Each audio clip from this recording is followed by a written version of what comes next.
Os pontos de Fernando Lima.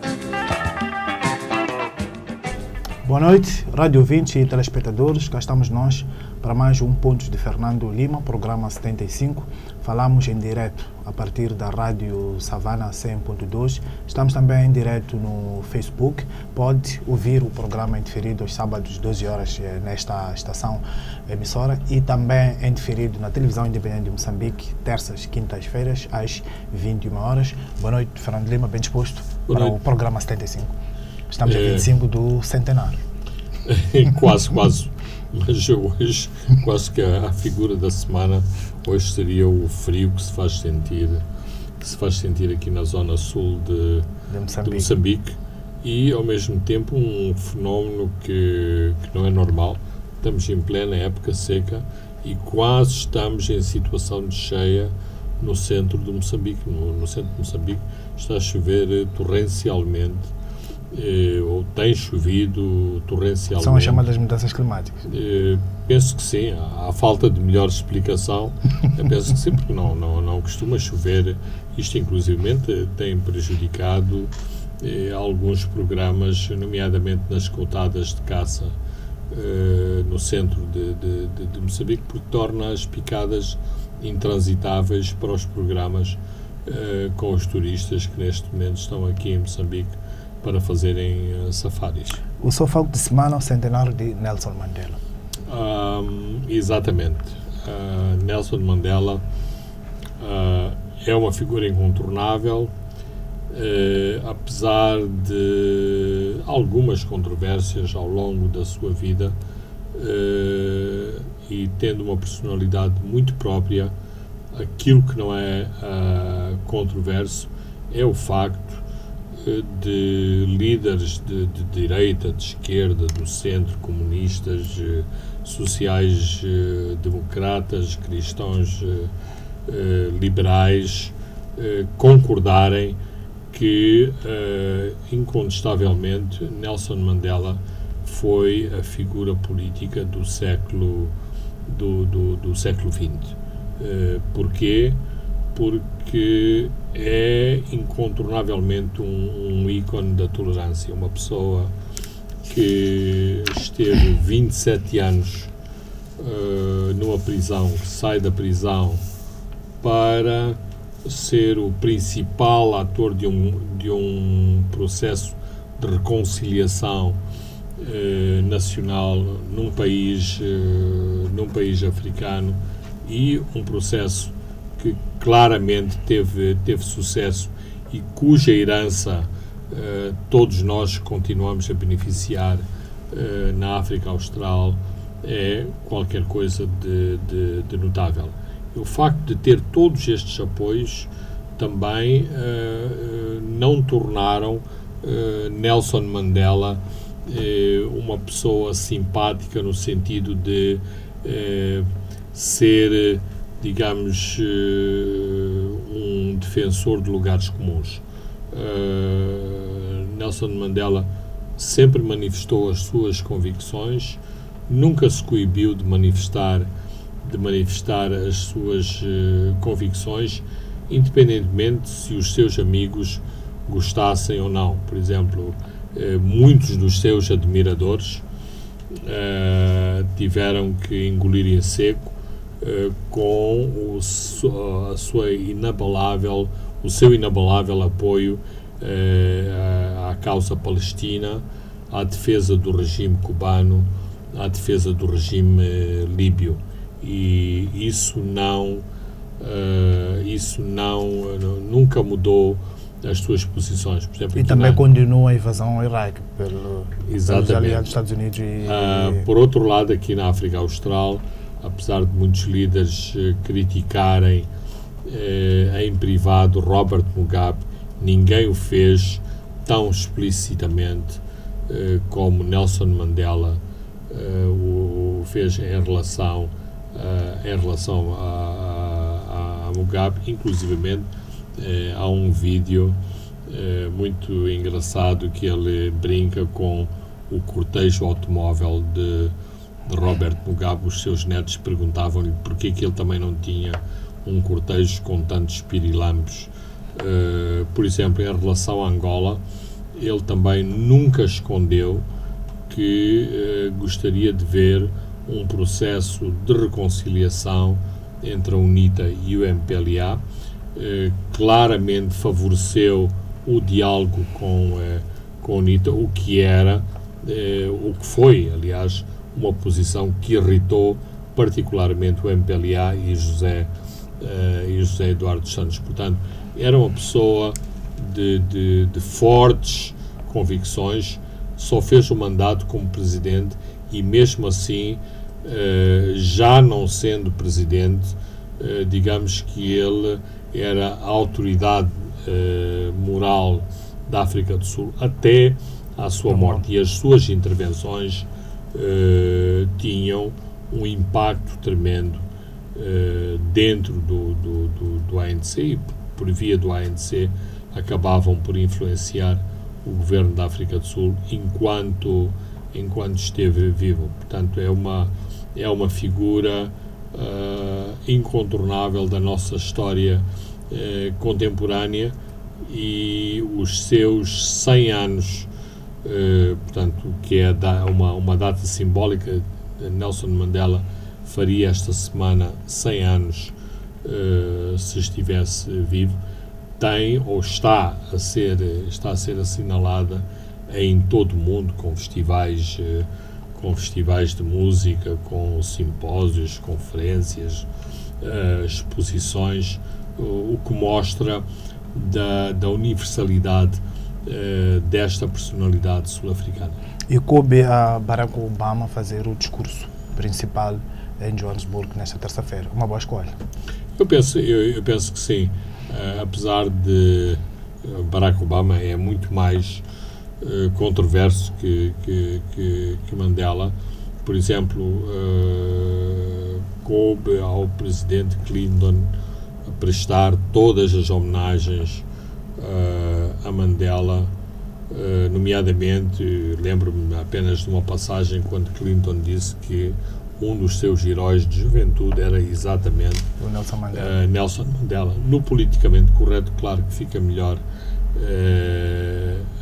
a homenagem ser feita por Obama, por ser um presidente mais recente dos Estados Unidos, e também se inserir num trajeto de lutas pelos direitos cívicos nos próprios Estados Unidos. E o Obama é exatamente o exemplo dessa luta pelos direitos cívicos, com todos os problemas dos Estados Unidos, com todas as críticas de que é alvo os Estados Unidos. O que é certo é que Obama, sendo negro, chegou ao mais alto cargo governamental nos Estados Unidos, ou seja, chegou à presidência americana.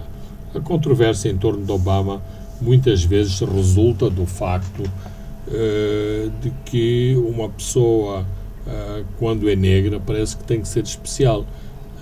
Acima de tudo, Obama é um americano, e sendo um presidente americano, defende os direitos dos americanos, ou seja, o continente africano não ficou melhor porque os Estados Unidos tinham um presidente negro, filho de pai queniano.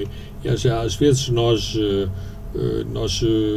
temos estes equívocos e ficamos presos a estes equívocos, como por exemplo em relação à própria seleção francesa. Claro que é fácil para um africano identificar, e é incontornável, que a maioria dos atletas da seleção francesa são de origem africana, mas eles não deixam de ser franceses, e ninguém pode negar à França o direito de dizer: são os nossos filhos, são os nossos cidadãos que ganharam. Ou seja, ao reivindicar-se a França como uma seleção americana, quase que se está a passar um certificado de menoridade à França por ou seja, qual seria o reverso da medalha? Que a França devia ter uma seleção só de brancos, ou seja, só os brancos é que identificam a França. Não. A Europa moderna é uma Europa crioula, mulata, miscigenada, e vai ser cada vez mais assim. Recentemente esteve entre nós o primeiro-ministro de Portugal. Não é um branco, é uma pessoa de origem goesa, portanto, e é o chefe do governo em Portugal.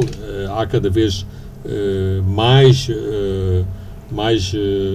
ministros negros nos governos europeus, nomeadamente no governo francês.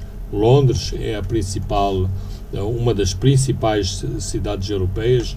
O edil de Londres, o Sadiq Khan, é uma pessoa, se não me engano, de origem paquistanesa. Portanto, isto não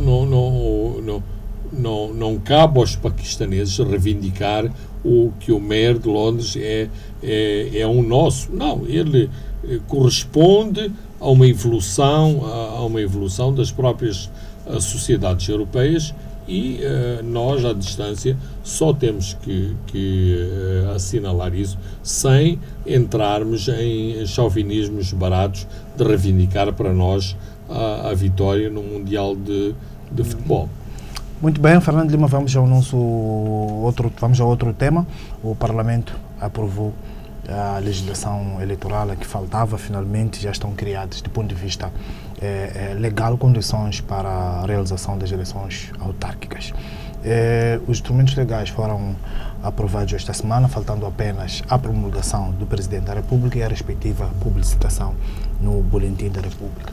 Faltam exatamente, a contar a partir de hoje, 70 dias para a realização das eleições, e segundo a lei relativa à eleição dos titulares dos órgãos autárquicos, a apresentação da lista deve ser feita até 120 dias antes da data das eleições. Fim desse período, a CNE tem 30 dias para elaborar as listas e depois publicá-las. Fernando Lima, não acha que este é um período muito apertado para termos eleições credíveis? Aliás, é preciso também produzir boletins, implica lançamento de concursos públicos e testagem de materiais. Já discutimos isso anteriormente e claramente há uma corrida contra o tempo. Pode ser que tudo corra bem, mas pode ser que, e já estamos habituados a isso, infelizmente, pode ser que depois haja muitos erros ao longo deste processo. Os moçambicanos, em última análise, estão a torcer para que tudo corra bem, mas esta improvisação, este atropelar de prazos é uma receita para a asneira. E, repito, o STAI e a CNE não nos têm tranquilizado muito em exercícios anteriores. Eles têm uma máquina muito pesada, muito lenta, muito pouco flexível. O próprio sistema que nós criamos de poderes e contrapoderes dentro destes próprios organismos faz com que a máquina seja lenta e onde existam sempre muitas suspeições, porque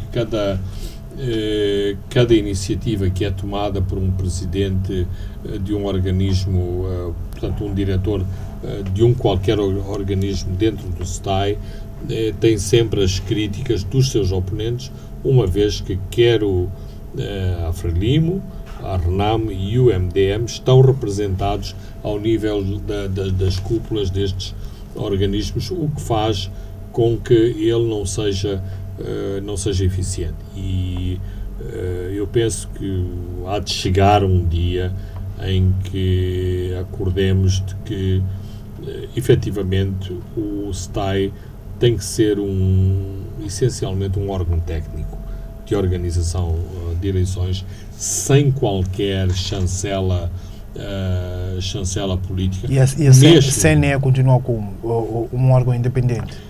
A CNE... Ou ainda temos que caminhar muito para chegar lá? Eu penso que aí vai haver sempre desconfianças e os partidos políticos quererão sempre ter um controle da CNE.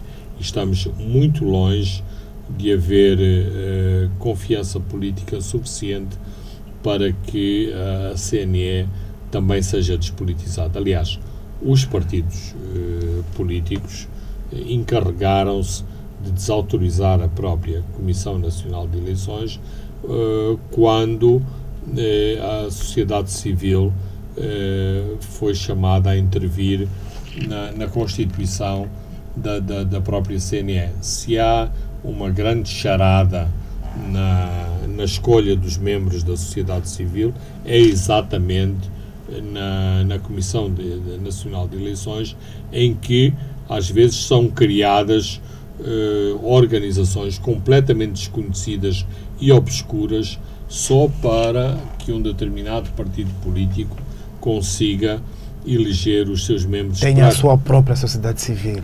Exatamente, uma sociedade civil capturada neste caso. Mas isto significa o seguinte: os partidos políticos têm muito pouco respeito pela sociedade civil. Aliás, Afonso de Lhakama, eu penso que ele nunca percebeu muito bem o que era isto de sociedade civil.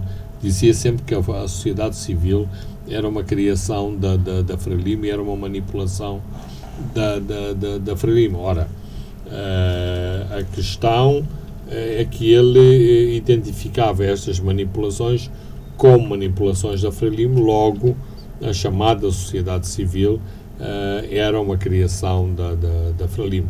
O que não é verdade, mas em matéria estrita de Comissão Nacional de Eleições e todo o aparato das eleições, há de facto uma grande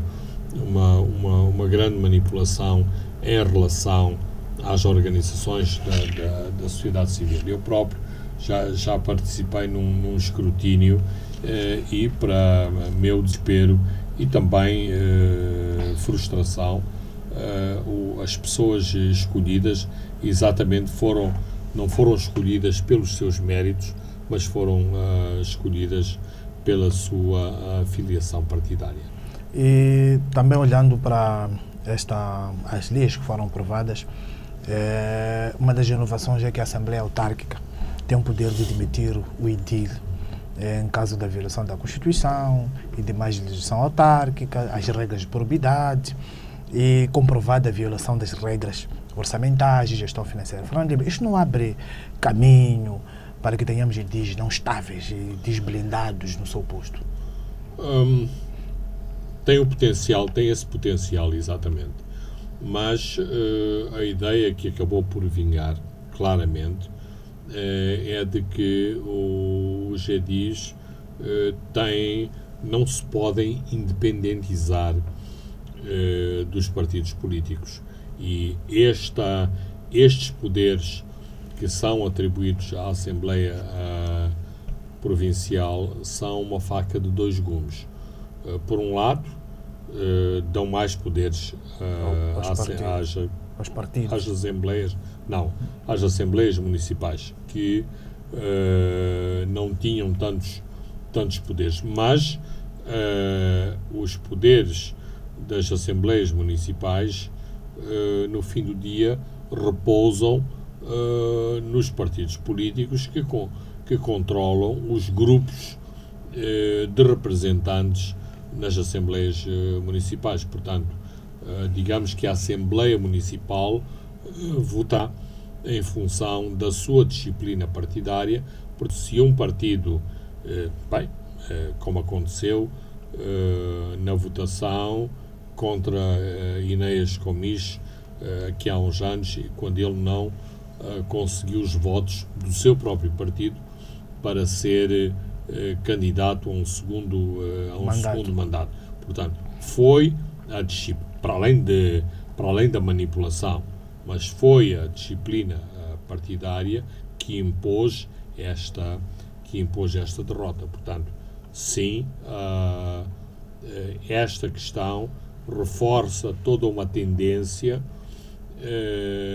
claramente que começou na questão dos cabeças de lista, e os cabeças de listas já são uma alternativa mais democrática em relação à formulação inicial de que haveria listas para os municípios e depois que se escolheria uma pessoa para ser o edil. Portanto, arranjou-se aqui uma solução intermédia do cabeça de lista, mas claramente seria muito mais democrático que houvesse candidaturas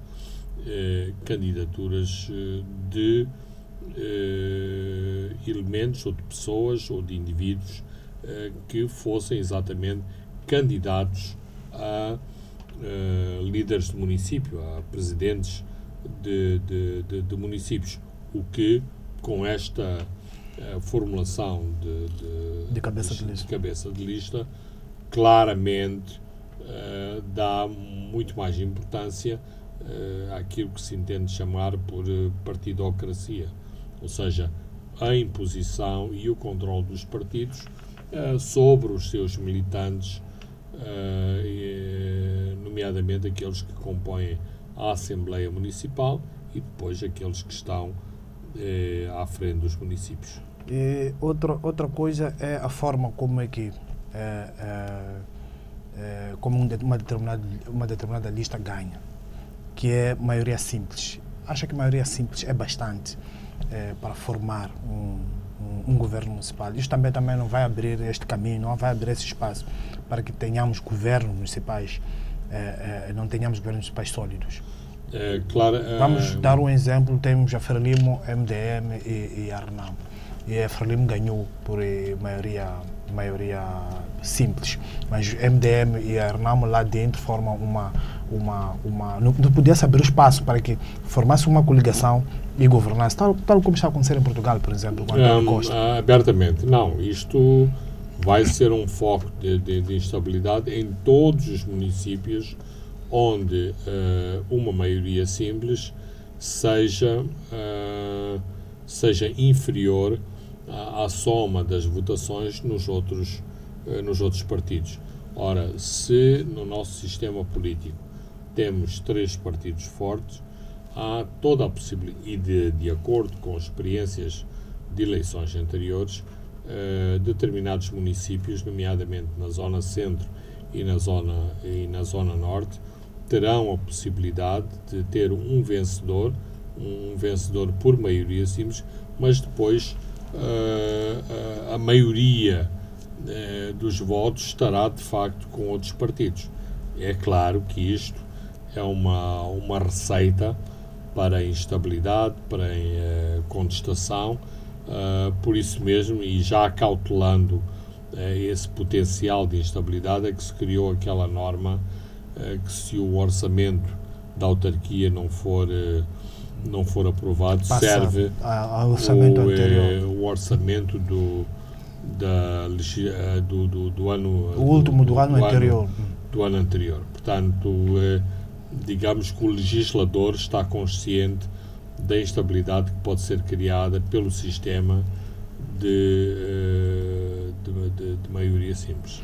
E outra parte interessante é que o governo continua a deter o monopólio da atribuição e alteração de nomes de ruas, praças, localidades, e que o órgão autárquico deve propor os referidos nomes ouvido o Conselho de Ministros. Não há aqui um esforço de querer evitar a valorização de nomes que a narrativa histórica oficial muito ligado ao Frelimo descreve como reacionários, como aconteceu, por exemplo, com André Matsangaíças na cidade da Beira. Essa imposição é claramente um resquício de autoritarismo por parte da Frelimo, ou seja, a Frelimo é a dona da história de Moçambique. Logo, sem o crivo da Frelimo, não há Mas isso também mostra que a Frelimo acredita que estará no poder eternamente no governo central. Essa é outra falácia. Não só a Frelimo acredita que é dona da história, como a Frelimo também acredita que nunca vai abandonar o poder, como aqueles históricos da Frelimo que dizem que a Frelimo vai ser poder nos próximos 50 anos. 100 anos, 50 anos. Portanto, isto são grandes equívocos. Mas, sobretudo, são atitudes que demonstram uma estagnação no passado e ainda também uma herança em relação à própria situação de partido único, porque não podemos impor que todo o país se reja pelos mesmos princípios, incluindo ao nível de praças e transversais e ruas principais. Eu acho que é ridículo. Porque isto de certeza vai atingir também os distritos. Não. Nós temos qual é quando tivermos as eleições em 2024. a cidade deste país que não tem uma rua Eduardo Mondlane ou não tem uma rua Samora Machel.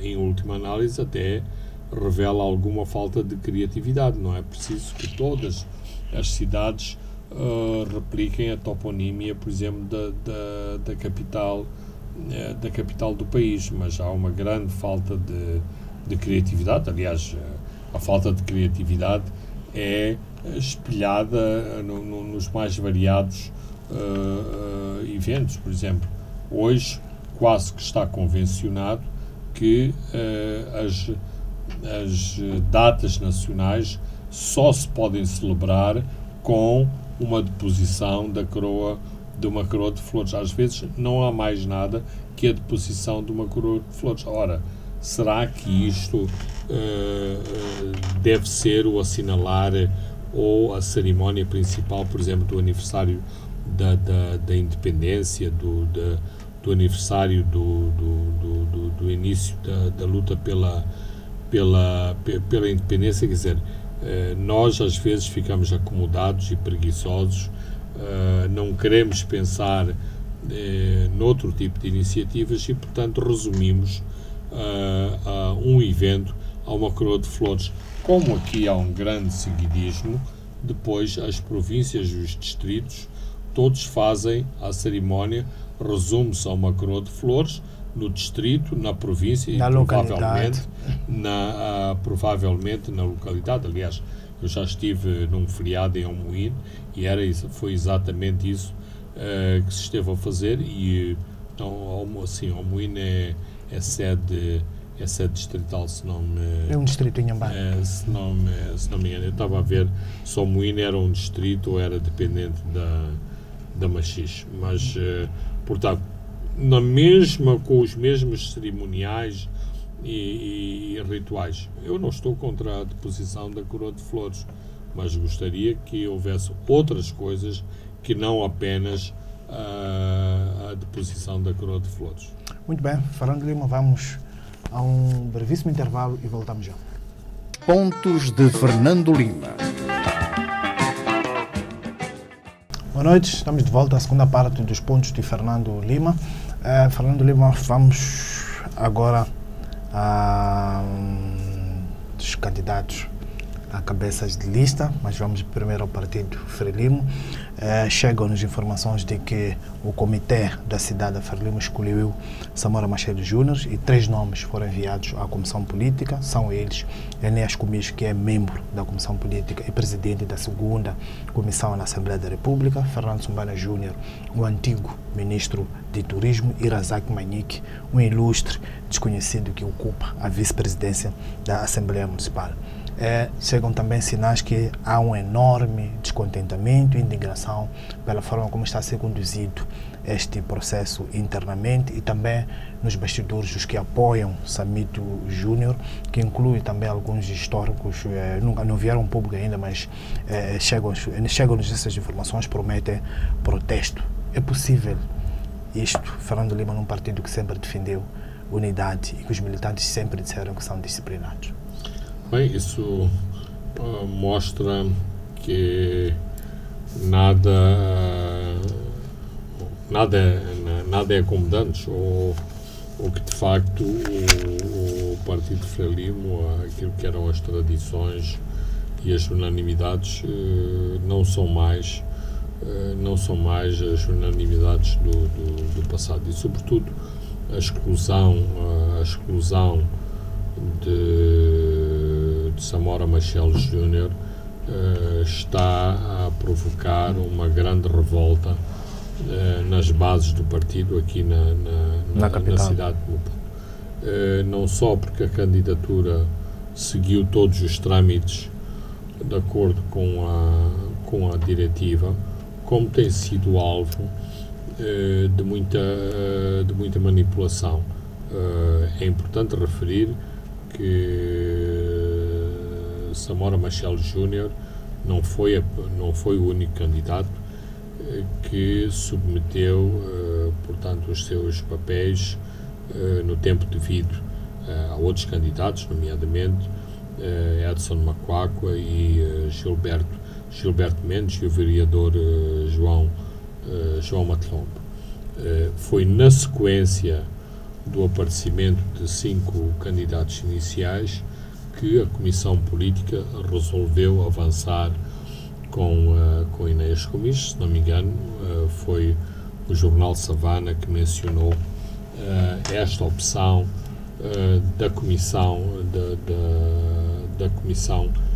Política. Mas, ao longo deste processo, tem havido várias tentativas de subtrair a candidatura de Samora Machel Júnior, que também é conhecido como Samito, pelos mais variados motivos. Por exemplo, num determinado momento, a direção do partido aqui na cidade chamava a atenção dos seus militantes que seria problemática as candidaturas com problemas de investigação em casos de corrupção. De princípio não se percebeu muito bem a quem era dirigida esta ameaça, mas dias depois Samora Machel é convocado ao Gabinete de Combate à Corrupção por causa de um litígio com o INSS num imóvel que está a ser construído na cidade. É estranho esse timing. Não, o timing claramente foi uma manipulação para prejudicar a imagem de Samora Machel Júnior, tanto mais que ele não é o responsável por essa empresa imobiliária envolvida nesta transação com o INSS. Portanto, claramente a ideia era atingir Samora Machel. Alega-se também que a candidatura não é do agrado do Presidente da República. Eu não sei se isto é verdade, mas o que é certo, e tanto quanto sei, a candidatura tem todos os requisitos legais.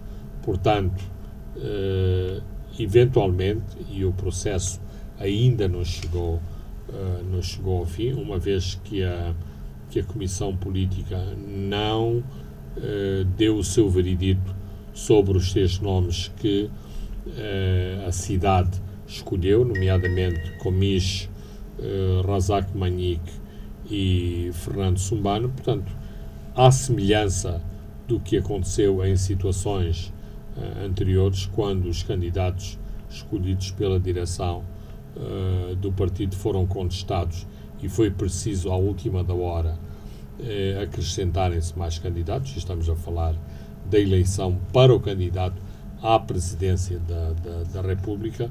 É possível, uma vez que aparentemente os timings para a eleição do candidato já não devem acontecer amanhã, sábado.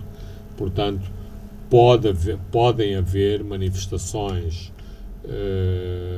subterrâneas ou de corredores para alterar esta situação. E eu avento esta possibilidade porque há associações muito fortes atrás de Samora Machel Júnior, nomeadamente a Associação dos Antigos Combatentes. Caso isto não aconteça, Fernando Lima, é impensável que Samora Machel Júnior avance com esse grupo como independente, dentro de tudo. Daquilo que nós conhecemos do Partido Frelimo. Eu tenho sérias dúvidas. Não acredito. Seria uma grande fissura no partido. Completamente. Não acredito que primeiro que a família Machel avance nesse sentido. Depois que os combatentes históricos da Frelimo arrisquem esta ruptura, como estão neste momento a ameaçar. Mas isto não é mais do que uma parte do mal-estar que há muito tempo que existe no Partido Frelimo e que, portanto, tem sido alvo de vários comentários, nomeadamente de Jorge Rebelo, que tem defendido abertamente e em público que há haver fações que não temem que esta confrontação se faça em público, porque, como por exemplo, em toda a problemática das dívidas ocultas, onde há uma falsa unidade entre todo o partido, quando se sabe que esta questão tem provocado grandes fissuras ao nível das diferentes sensibilidades partidárias dentro da Frelimo. Continuamos nos cabeças de lista, mas vamos agora para o MDM, que também é um ambiente de cortar a faca, com várias disserções. Venâncio Mondlane em Maputo e Manuel de Araújo em Quilimane já foram apresentados como Darenão. Possivelmente nos próximos dias ou próximas semanas será anunciado Geraldo Carvalho. Fernando Lima, em concreto no MDM, pode-se olhar para este fenómeno como normal no ambiente democrático multipartidário do país? Eu penso que as dissidências nos partidos são normais em democracia.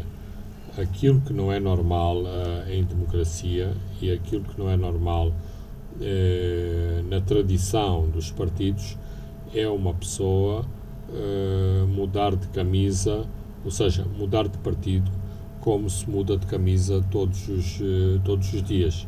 E aquilo a que temos assistido nas últimas semanas, eu penso que é mau para a democracia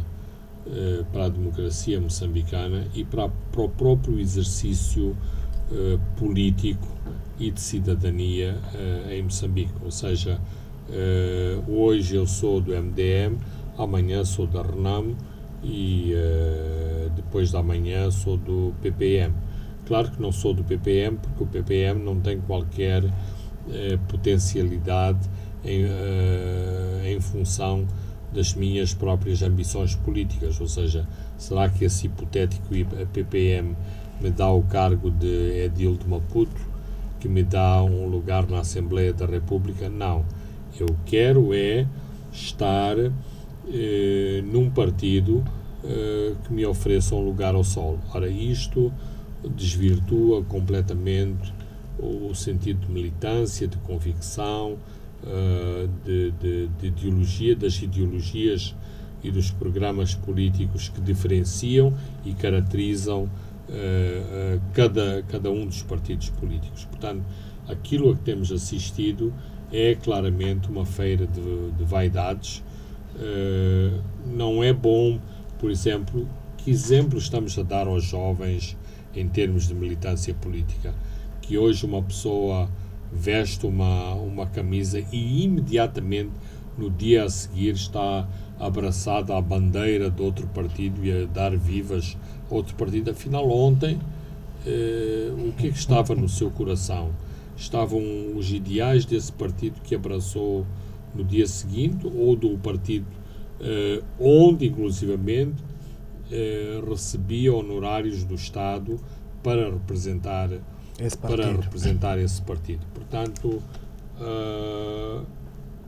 repito, é normal a dissidência política, é normal a mudança de partido político, mas não nestas condições.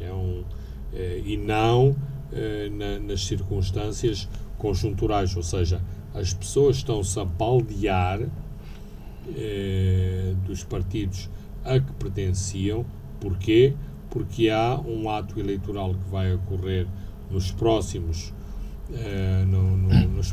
meses, nos próximos 70 dias, e depois, no próximo ano, haverá eleições gerais. Mas eu acho que nestas coisas, e não estou a falar, não sou irrealista, não estou a ser um idealista ou um puro nestas coisas. Acho que há um período de nojo nestas coisas, sempre que é preciso atravessar para se fazer estas transições políticas. Ora, isto que me parece é que as pessoas, eventualmente, porque estão tão fascinadas com o futebol, acham que o jogo político e o jogo da política se assemelha a um jogador de futebol em que se cumpre uma época, ou agora nem sequer há necessidade de se cumprir uma época, uma vez que há uma época, uma janela de abertura de mercado. Um mercado intermédio ao fim de uma determinada estação,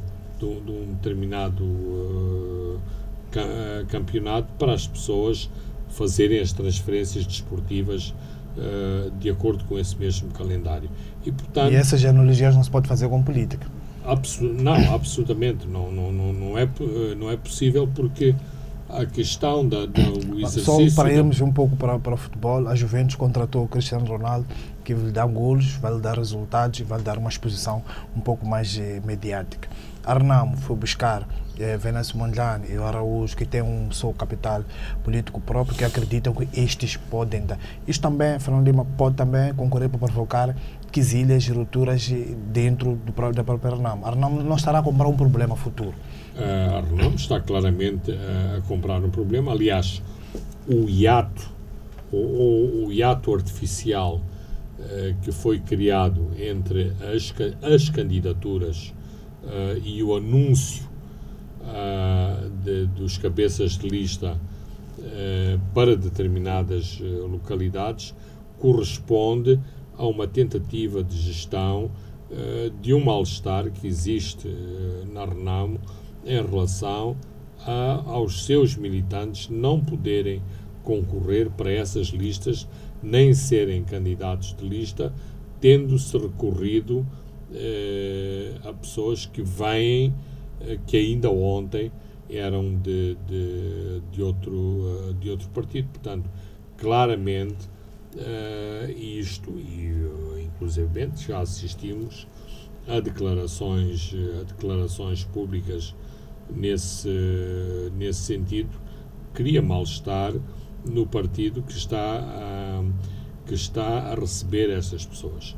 Porque, e aqui é preciso também fazer uma diferenciação. Uma questão é um convite endereçado a um independente, a uma pessoa que não milita em nenhum partido e que um determinado partido decide convidar um independente para encabeçar ou integrar uma lista de candidatos, mas esta pessoa nem sequer tem que se declarar militante desta formação política, não perde a sua independência, mas porque este partido achou que esta personalidade, este académico, este futebolista, representa uma mais-valia para o partido. Neste caso, não se trata de independentes, trata-se de pessoas que exerciam os seus mandatos, um como presidente de idilidade e outro como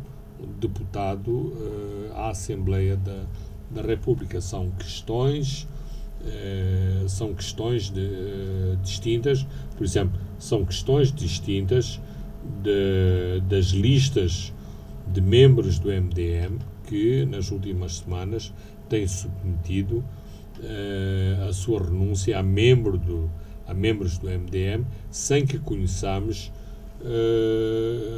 qualquer iniciativa de que estes elementos que estão a renunciar ao partido MDM vão integrar listas de candidatos ou que vão eventualmente passar a pertencer a outro partido político. Portanto, em última análise, parece-me um exercício triste de atividade política e que não dignifica a política moçambicana. O MDM, ou a direção do MDM, não estará a acolher aquilo que não conseguiu gerir ao longo do tempo, até chegar a esta crise.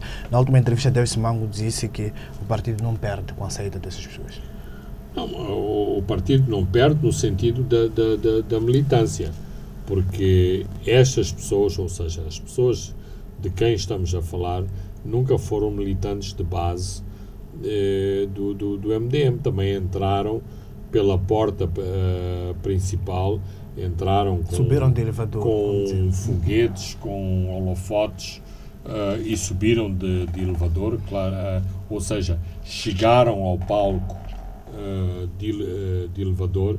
Portanto, em termos de princípio, Davis Simango está certo, não são os seus militantes de base. Portanto, e aqui o MDM está a pagar um preço pela aquisição destes elementos e pela oferta automática de postos e posições para estas pessoas exercerem o poder. Isso vem também demonstrar que a militância não é assim. É preciso sair de base e subir estas escadas. Absolutamente. Talvez eu seja muito conservador, mas eu acredito nas convicções e acredito na militância política, seja ela de que partido for, como também acredito na possibilidade de membros independentes ou de pessoas independentes darem a sua cara por um determinado partido político. E realço mais uma vez, a militância não se faz apenas nos partidos políticos, faz-se por causas cívicas, por causas de cidadania e exatamente muitas vezes pelos serviços que estes independentes prestam à democracia e à cidadania, são exatamente convidados para depois integrarem listas de partidos políticos. Repito, é diferente de transfugas que se mudam de um partido para o outro como se fossem transferências futebolísticas. Para não usar termos mais duros e pesados, como tenho lido nas redes sociais. Muito bem, Fernando Lima, vamos agora a Ruanda. O presidente Filipe Nyusi está de visita àquele país e uma das coisas que disse é que vai lá aprender. Ruanda, Fernando Lima, tem lições para nos dar. É um país que goza a fama de um bom ambiente de negócios. No ranking do business do Banco Mundial, é o segundo melhor para investir em África e nós andamos na cauda. São essas lições que devemos aprender de Ruanda. Bem, eu acho que há algumas lições a aprender do Ruanda, há algumas lições a aprender de Singapura, da cidade-estado de Singapura. Mas há muitas lições que não devemos seguir Singapura e não devemos seguir o Ruanda. Quanto a mim, o Ruanda é um estado policial. Eu espero que nunca haja nenhum presidente em Moçambique com o cadastro político de Paul Kagame. Há claras suspeições que algumas mortes estranhas que aconteceram em Moçambique podem ter sido feitas por indivíduos dos serviços secretos de Paul Kagame, como outras mortes, essas com mais evidências, que ocorreram na vizinha África do Sul. Na vizinha África do Sul.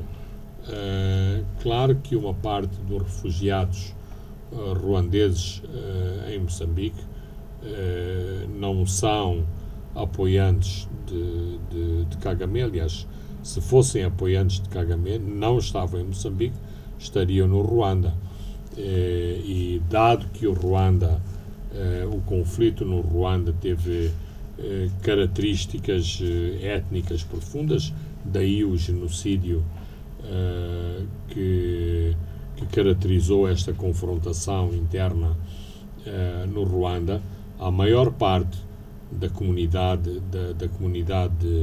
ruandesa que vive em Moçambique, e também burundeses, mas sobretudo ruandeses, é uma comunidade de etnia Hutu, portanto, que estão a fugir do Ruanda às perseguições que eram alvo. Mais o sucesso dos negócios no Ruanda é evidenciado pela capacidade que muitos ruandeses têm em Moçambique de se estabelecer por conta própria e fazerem negócios eles próprios, muitas vezes em setores muito poucos ortodoxos em termos de negócio, nomeadamente na área da academia e do ensino. Portanto, em termos de democracia política, não temos nada a aprender.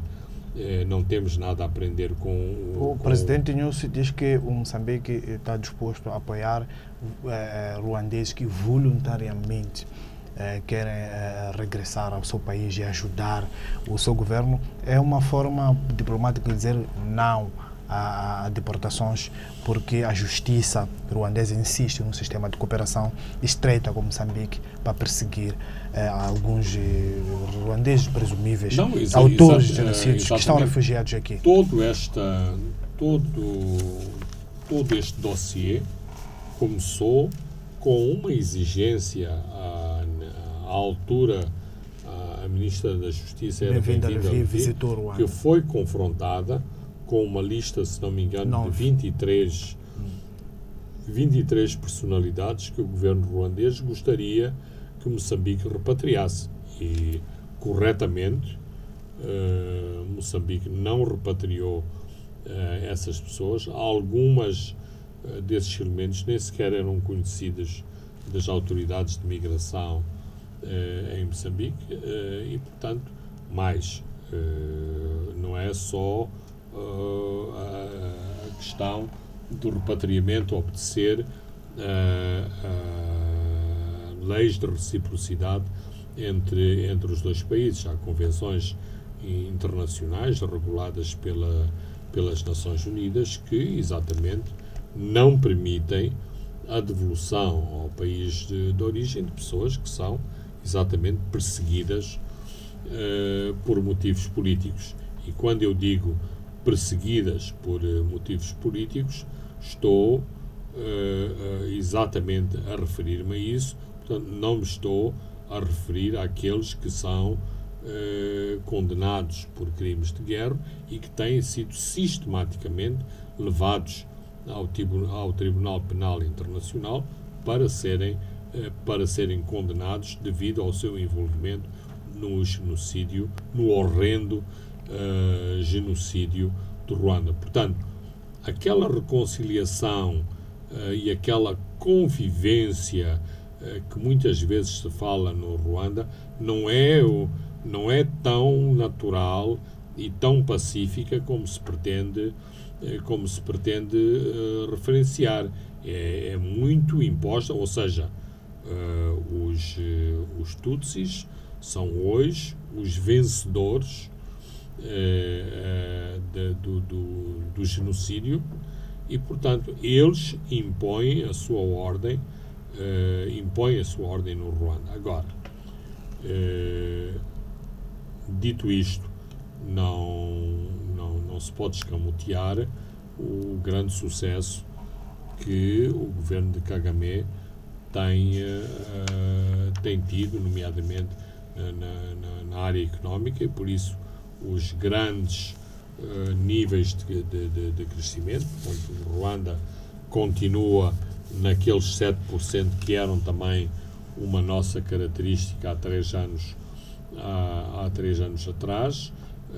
As suas zonas económicas especiais, que nós temos alguma dificuldade de implementar, embora Beluluane e Nacala não sejam tão maus exemplos, mas aparentemente eles estão muito mais avançados do que nós, deram passos muito importantes nas questões da burocracia, no fazer negócio, e por isso o ranking, o invejável ranking que eles ocupam. Portanto, eu não tenho complexos em relação ao facto de haver uma delegação de Estado que esteja a visitar o Ruanda, porque assim, se tivéssemos este tipo de problemas, nem sequer podíamos permitir, no seio da SADC, uma monarquia conservadora e controversa, como é o nosso vizinho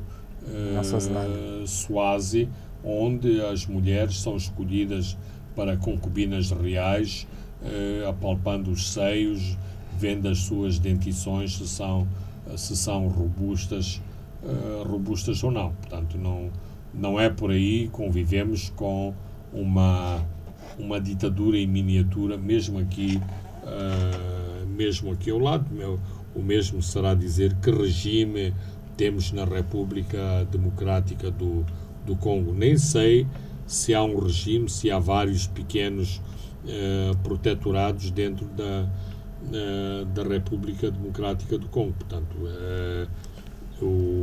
nós, enquanto Estado, não temos apenas que nos relacionar com democracias liberais, mas é preciso estabelecermos as diferenças e também termos coragem para estabelecer essas diferenças.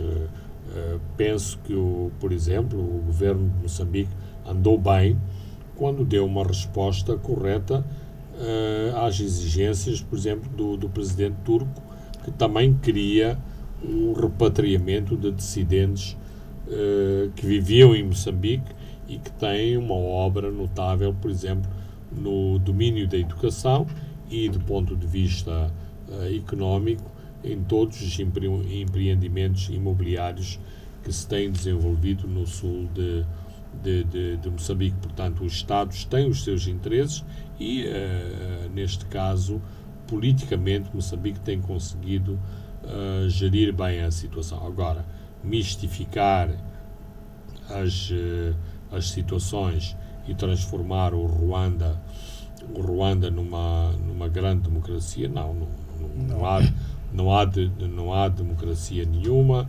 Há uma perseguição terrível aos opositores, há uma perseguição terrível a jornalistas, há uma perseguição a ruandeses fora do próprio Ruanda, e Paul Kagame, inclusivamente, alterou a Constituição para continuar no poder. Portanto, largamente já ultrapassou os dois mandatos, e se a Constituição assim continuar, teremos Paul Kagame até 2034. Exatamente. Fernando Lima, chegamos ao fim de mais um programa.